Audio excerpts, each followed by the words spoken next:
Our constitution provides for the president with the deputy president to lead this nation.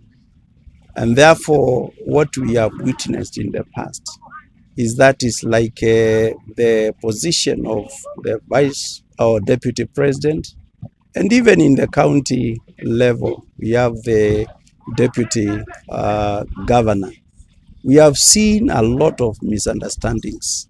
And I tend to think this is a part of our constitutions which can be revealed a little bit so that we can also have the responsibility well stated, the function of the deputy president and the function of the deputy governor, so that we don't see just one immediately we get into office, people start now politicking once again. And also it's like that nothing the deputy is supposed to do.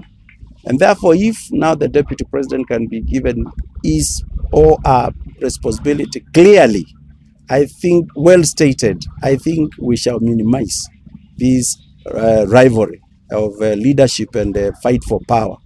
Because we have seen every other time, it's like the deputy president wants to be the next to take over.